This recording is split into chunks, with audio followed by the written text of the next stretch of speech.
So I thought I'd do an update. I'm 16 days now from doing dialysis, and I've got some updates. I've had some teething problems. I ended up in hospital, and yeah, there's a bit to talk about. So in the first week of dialysis, I ended up getting the infection Peritonitis. I felt my stomach being a bit tender once I started dialysis, but I didn't think much of it because I've started dialysis. It felt bloating, and I couldn't really bend over very easily, but I just thought this was part of recovery from having the catheter inserted. I wasn't sure what to look out for. Yeah, I think the first sign of peritonitis was kind of a very sore stomach lining. A week into dialysis, I had a problem, and I noticed I was coming out to drain like I normally do one night, and it didn't drain the fluid out each time I put 2 litres of fluid in, and it was trickling out. I thought, what's going on? And the previous exchanges have been coming out the floor, been quite good, so I wonder what happened. And I called up to the hospital. They asked me to go down. I had an x-ray, and they noticed my tube inside the bladder had tipped upside down. So the tube should be the bottom. It had tipped up here, so it's harder for it to drain the fluid out.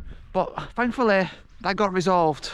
I had some bowel issues which caused this, and I had some strong laxatives, and that got resolved without having any readjustments to the catheter. If you know about dialysis, the fluid that comes out, it should be clear. And a week after starting dialysis, the fluid came out, and it looked a bit cloudy. I couldn't read the writing, "I am clear." This was near midnight, and I was unsure if I go to bed. I was actually due in the following day at 10 AM. They always state, if the bag fluid is cloudy, call in, don't wait. So that's what I did. I called in near midnight. Basically they said, I need to come in now and bring the cloudy bag. Yeah, I went down at midnight, driving down the motorway M5, and got there at hospital 1 AM, and they told me to go to AMU, acute medical unit. I got tucked in, and all night there were doctors and doing checks and testing us, and straight away they were pretty much saying I had the symptoms of an infection. I didn't think so at the time. I didn't think it was infection. I was being careful, but they took it very seriously. I ended up getting admitted into the kidney ward, Creedy. I got my own room, a very nice room.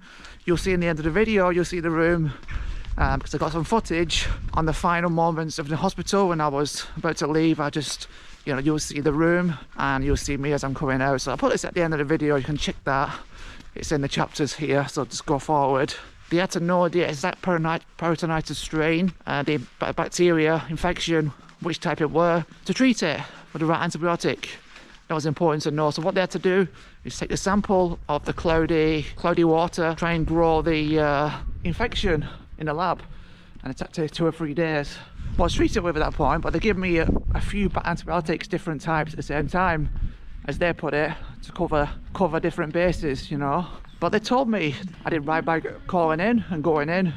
I just thought I was being over careful. So I felt, yeah, that was a good decision. And if you're on dialysis and you start noticing abdominal pain, kind of a swelling, because I think these symptoms kind of happen first, then just keep a close eye on the fluid, and especially if it turns cloudy, call your renal team. In my case, I had to call the kidney ward because it was out of hours, and he always told me, if you're out of hours, call the kidney ward. Daytime hours, you call the renal day case ward. You're on peritoneal dialysis, it looks a bit cloudy and you can't read the letters "I am clear", then make sure you get it checked ASAP. It's very important, because I'm told peritonitis is very, very dangerous if you don't get it treated early. It's very treatable to get treated early. I'm currently on an antibiotic now because I know which bacteria it is, and it's a 21-day course, which has to be in fluid form in the intravenous bags. So I've got to do that myself now at home. It's a bit of an inconvenience, but I'm on the mend and my fluid is looking clear now. So I'm very, very, I'm very thankful I went to the hospital that time. I've had some blood tests since I've started dialysis, and my bloods have started to improve. I'm starting to feel better right now. I can just feel my energy. I just feel more bouncy in myself. And in the last video I was feeling pretty weak, you know, limited energy, but I'm starting to feel pretty good, like in myself, and improvements. I know there's a long way to go yet. From the bloods, a weak point I've got at the moment is the calcium levels. When your kidneys are not working well, it can affect how your body produces calcium, and mine is really struggling. My calcium is under 2. It went down to under 1.5, which I'm told is very low, and I do get symptoms for that as well. I noticed it, so I'm having extra medication, calcium tablets and things. So things are being kept a close eye on, which I'm very grateful for. Right now I feel like I'm on the mend. I can feel just an extra spring in my step. It's a bit, you know, more effortless to walk and a bit more bouncy, if you like. Just moving around the house and stuff and walking, I'm just feeling more bouncy. Yeah, compared to how I've been feeling for the past number of months. It's nice. I think I'm feeling the benefits of dialysis. I am doing it 4 times a day. It is taking a lot of my time, and I say it's very much required. Yeah, it's going to tide us over till we get that transplant. The next step is to get on the list, and that's another thing. The thing holding me back from getting on the list was the low hemoglobin, but I was told that started to rise, which is really good news. It was 100 at the last reading. You got to be 90 hemoglobin to be on the list. I think they just want to get me stable on dialysis, and then over this infection too. I've got to get over this infection 100%. Peritonitis. You know, at the moment I couldn't get on. You can't get on the waiting list for a kidney if you've got any kind of infection, so you're off the list. So it's important to keep yourself well if you're waiting for a kidney. Yeah, it was kind of sort of chaos for a while. A lot of issues, but things are settling with dialysis now. It's been a bit of a rocky ride. I'm here now talking to you. I'm on a nice walk on this fine, it's chilly but nice day. Okay, I'll roll the video now. So this has been my view for the last 2 days. I've been staying in for peritonitis. It's a stomach infection and from dialysis. And yeah, that's been my view. This is the room. I've been here all Thursday, all Friday, and now it's Saturday.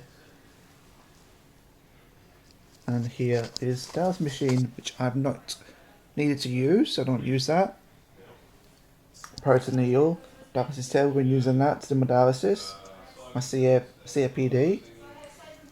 So yeah, I've had the TV on a bit. Blood pressure machine here. I'm about to be discharged. I've got a cannula still in. Just waiting until that to be pulled out, and then I can go to the discharge lounge. I've got to take some antibiotics for 15 days and collect the medication, and my car is waiting. I left it on the car park when I drove in Thursday at 1 AM, so yeah, I feel calm, feel chilled, feel much better. My stomach's feeling less swollen.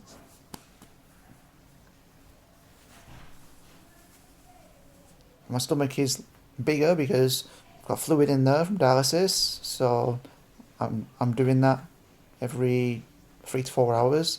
So yeah, things are on the right track, and I come back next week on Monday and Wednesday just to follow up on this treatment, because I'm not cured from this infection yet. It's going to take some time, but things are improving, and the bags are less cloudy as well.